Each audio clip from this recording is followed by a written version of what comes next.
कल्पना कीजिए कि एक ही छत के नीचे रहने वाले लोग जिन्हें एक दूसरे का सबसे बड़ा रक्षक होना चाहिए, वो ही आपस में मनोवैज्ञानिक युद्ध लड़ने लगे। मतलब एक ऐसा घर जहां कोई ईंट पत्थर की दीवार तो नहीं है, लेकिन लोगों के दिमाग में हम और वो की इतनी गहरी खाई बन चुकी है कि कोई इंसान अपनी जान ही दे दे। और ये कोई ख्याली पुलाव नहीं है, ये बहुत सच है। बिल्कुल। आज के इस डीप डाइव में हम ठीक इसी विषय पर बात करने वाले हैं। हमारी चर्चा का केंद्र है मुंशी प्रेमचंद की 1929 की कालजयी कहानी अलग्योझा, यानी बंटवारा। हाँ, और हमारे पास जो स्रोत हैं आज, उन स्रोतों में YouTube के विस्तृत कहानी सार हैं, कुछ बहुत ही गहरे आलोचनात्मक विश्लेषण हैं और कुछ हस्तलिखित अध्ययन नोट्स भी शामिल हैं। और मतलब उन्हें देख के एक बात तो साफ है कि ये सिर्फ किसी गांव के एक साधारण सी कहानी नहीं है। बिल्कुल नहीं। अगर गहराई से देखें तो ये पारिवारिक विघटन, इंसान का अहंकार और असुरक्षा की एक बहुत ही जटिल मनोवैज्ञानिक केस स्टडी है। सही बात है। और इस डीप डाइव का हमारा जो मिशन है वो सिर्फ कहानी का घटनाक्रम बताना नहीं है। हाँ, हमारा उद्देश्य उन मनोवैज्ञानिक परतों को उधेड़ना है जो एक ही आंगन में रहने वालों को या तो मजबूत गोंद की तरह जोड़कर रखती हैं या फिर उन्हें ताश के पत्तों की तरह बिखेर देती हैं, है ना? बिल्कुल। और ये केस स्टडी आज के दौर में और भी ज्यादा प्रासंगिक हो जाती है। तो इस मनोवैज्ञानिक युद्ध की जड़ तक जाने के लिए मुझे लगता है सबसे पहले हमें उस असुरक्षा को समझना होगा जो परिवार में सत्ता के खालीपन से पैदा होती है। वो भोला महतो की मृत्यु के बाद वाला जो हिस्सा है। हाँ, बिल्कुल वही।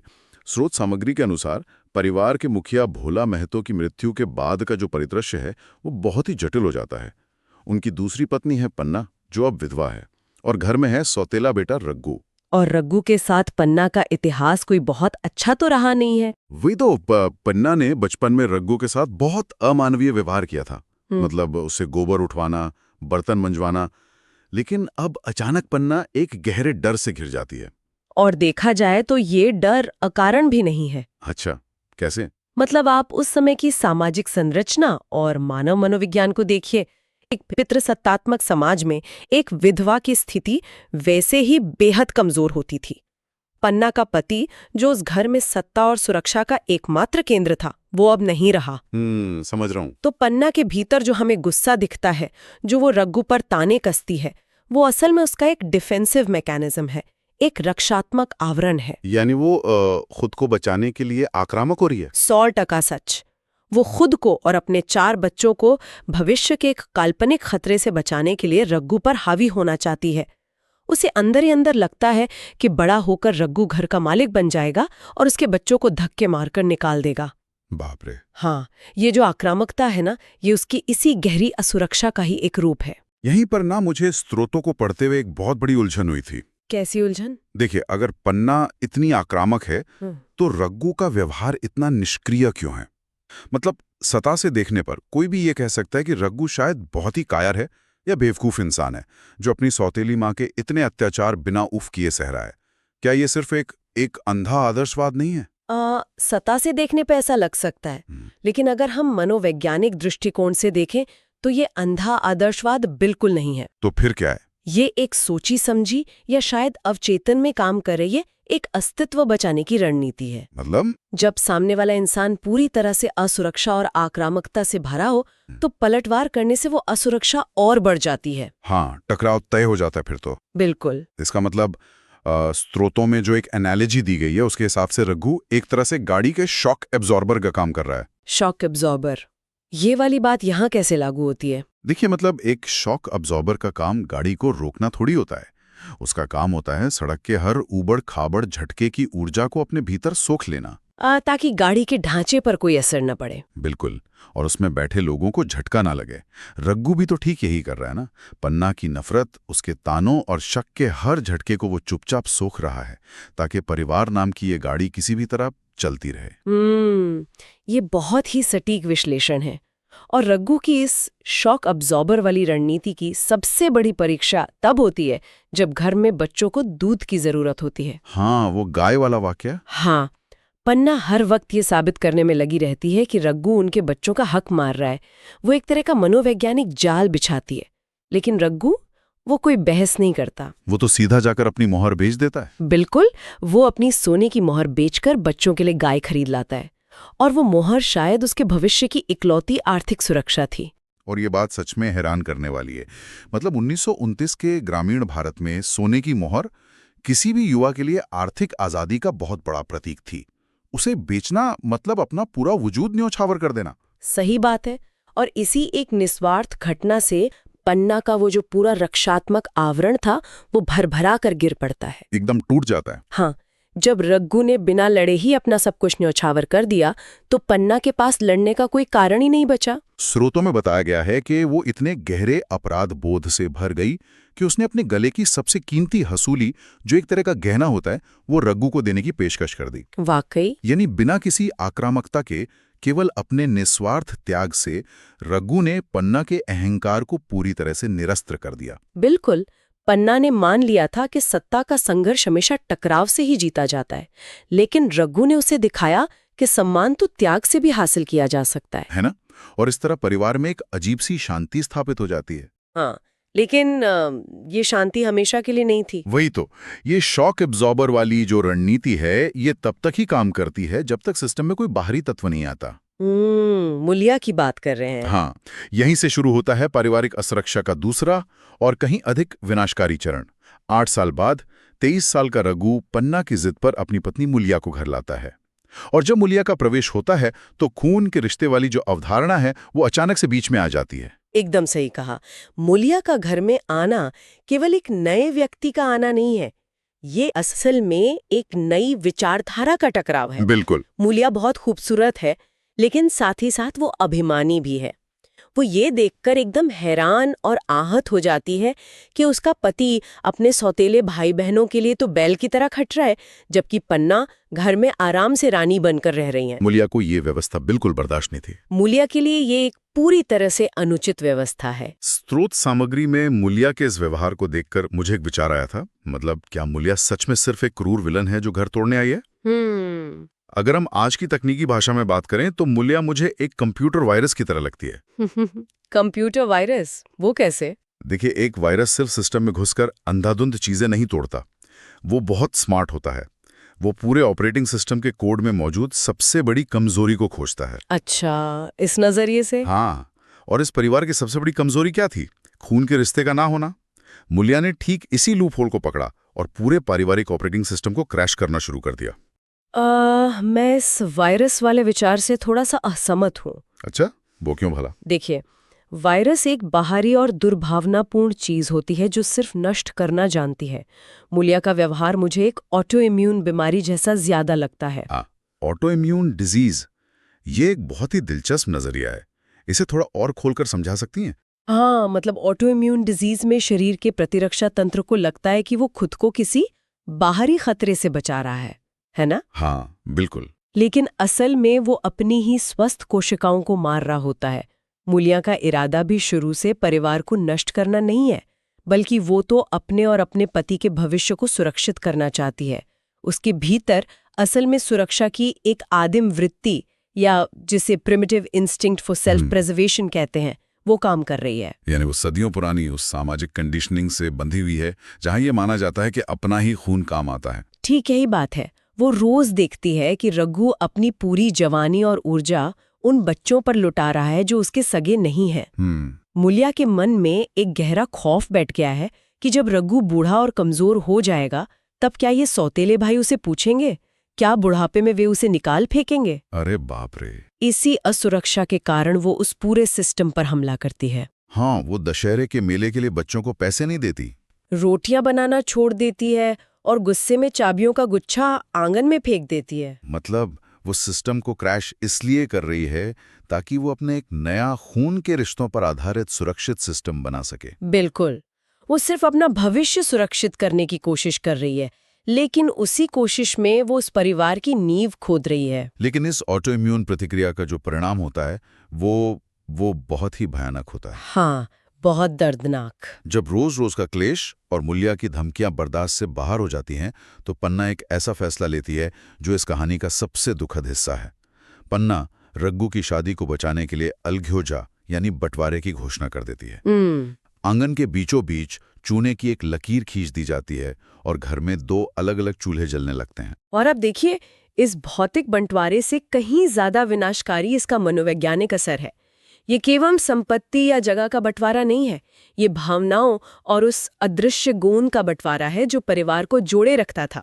स्रोतों में ये बात बहुत ही मार्मिक तरीके से उभर कर आती है कि कैसे बच्चे इस बदलाव पर प्रतिक्रिया देते हैं। मतलब जो बच्चे कल तक रघु के कंधे पर बैठकर खेलते थे, वे एक स्पंज की तरह घर के माहौल की कड़वाहट को सोख लेते हैं। हाँ, बिल्कुल। वे अचानक रघु को पराया मानने लगते हैं। और यही मानवीय मनोविज्ञान की सबसे कड़वी सच्चाई है। इसे समाजशास्त्र में अदरिंग या वो बनाम हम की प्रक्रिया कहते हैं।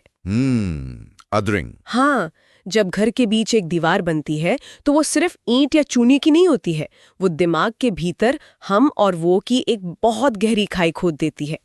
बच्चों ने जब देखा कि अब रघु उनके लिए फैसले नहीं ले रहा है, उनका भरण पोषण नहीं कर रहा है, तो उनका अवचेतन मन तुरंत उसे बाहरी घोषित कर देता है। और इस पूरी प्रक्रिया का सबसे बड़ा खामियाजा किसे भुगतना पड़ता है? रघु को। बिल्कुल। कहानी में बताया गया है कि इस बंटवारे के बाद रघु शारीरिक रूप से सूख कर कांटा हो जाता है और आखिरकार बुखार से उसकी मौत हो जाती है। लेकिन यहाँ एक बहुत गहरा मनोवैज्ञानिक सवाल उठता है। क्या रघु की असली मौत उसी दिन नहीं हो गई थी जिस दिन आंगन में वो चूने की दीवार खींची गई थी? इसमें तो कोई शक ही नहीं है। ये मनोविज्ञान के लॉस ऑफ आइडेंटिटी या पहचान के खो जाने का एक बहुत ही सटीक उदाहरण है। हाँ। हर इंसान के जीने का एक केंद्र होता है, एक कोर पर्पस होता है। रघु का पूरा वजूद, उसकी पूरी आत्मछवि इसी बात पर टिकी थी कि वो इस परिवार का संरक्षक है। पिता की मृत्यु के बाद उसने खुद को पूरी तरह से एक रक्षक की भूमिका में ढाल लिया था। और जैसे ही बंटवारे ने उससे वो भूमिका छीन ली, जैसे ही वो जिम्मेदारी उससे छिन गई, उसका जीने का उद्देश्य ही खत्म हो गया। उसका विल पावर पूरी तरह से टूट गया। मतलब शरीर ने हार मान ली। हाँ, उसे जो बुखार और शारीरिक बीमारियां हुई, वो तो बस उस गहरे मानसिक आघात, उस ट्रॉमा का शारीरिक लक्षण भर थी। जब इंसान का कोर पर्पस ही खत्म हो जाए तो शरीर भी हार मान ही लेता है। रघु की बीमारी असल में उसके टूटे हुए मन का ही अक्स थी। क्या बात है। रघु की मौत के बाद एक नजरिए से ऐसा लगता है जैसे मूलिया की जीत हो गई है ना। उसे वो आजादी और स्वतंत्रता मिल गई जिसके लिए उसने पूरा बंटवारा करवाया था। लेकिन स्वतंत्रता और सुरक्षा में जमीन आसमान का फर्क होता है और मूलिया को जल्द ही इस वैचारिक भ्रम की भारी कीमत चुकानी पड़ती है। ये कहानी का वो मोड़ है जहां खून की शुद्धता का पूरा सिद्धांत भरभरा कर गिर जाता है। मूलिया की वो आदिम असुरक्षा जिसके कारण उसने वो ऑटो इम्यून प्रतिक्रिया दी थी, अब उसी पर भारी पड़ने लगती है। स्रोत सामग्री उस दृश्य का बहुत ही सजीव चित्रण करती है जब जेठ की तपती दोपहर में मूलिया खलिहान में बिल्कुल अकेली है। वो अड़ियल बैलों से जूझ रही है, पसीने से लथपथ है और पेड़ के नीचे उसका छोटा बच्चा भूख और गर्मी से चीख चीख कर रो रहा है। हाँ। कोई मजदूर उसकी मदद के लिए तैयार नहीं है। उस पल मूलिया पूरी तरह से टूट जाती है और हार मानकर रोने लगती है। और यही वो क्षण है जहां मानव स्वभाव की असली महानता और करुणा सामने आती है। उस तपती दोपहरी में बिना किसी निमंत्रण के पन्ना दौड़ कर आती है और रोते हुए बच्चे को सीने से लगा लेती है। क्या बात है। और उसी समय खेत के दूसरे छोर पर केदार, रघु का वही सौतेला भाई जिसे मूलिया ने पराया कर दिया था, वो चुपचाप आकर मूलिया के बैलों को संभाल लेता है। और सबसे बड़ी बात यह है कि पन्ना या केदार ने मूलिया को कोई ताना नहीं मारा। हाँ। मतलब किसी ने ये नहीं कहा कि देखा बंटवारा करके क्या मिला। बिल्कुल नहीं। उन्होंने सिर्फ अपने निस्वार्थ कर्म से उसकी मदद की। हाँ। और इसी एक पल ने मूलिया के उस अहंकार को चकनाचूर कर दिया जो शायद दुनिया की किसी और कठोर सजा से नहीं टूटता। मूलिया को ये गहरा एहसास होता है कि उसने जिस खून के रिश्ते की अवधारणा पर इतना अंधी होकर भरोसा किया था, वो कितनी खोखली थी। असल में रिश्ते केवल खून से नहीं बल्कि एक दूसरे के प्रति करुणा, साझी जिम्मेदारियों और मुश्किल वक्त में साथ खड़े होने से बनते हैं। सही बात है। यह एहसास कहानी के अंतिम चरण में एक बहुत ही व्यवहारिक समाधान की ओर ले जाता है। मतलब जब 5 साल बीत जाते हैं और केदार घर का मुखिया बन जाता है, तब वो एक सक्षम नौजवान है, लेकिन वो शादी करने से साफ इनकार कर देता है। केदार का ये इनकार उसी बंटवारे के गहरे ट्रॉमा का नतीजा है। हाँ। उसके दिमाग में ये बात बैठ गई है कि नई पत्नी आएगी तो वो मूलिया की तरह ही फिर से घर तोड़ देगी और रग्गू के बच्चे अनाथ हो जाएंगे। वो उसी असुरक्षा के चक्र में फंस गया है जिससे कभी पन्ना और मूल्या गुजरी थीं। और यहाँ पन्ना जो समाधान निकालती है वो मुझे जापानी कला किंत्सुगी की याद दिलाता है। किंसुकी? ये बहुत ही दिलचस्प मेटाफर है।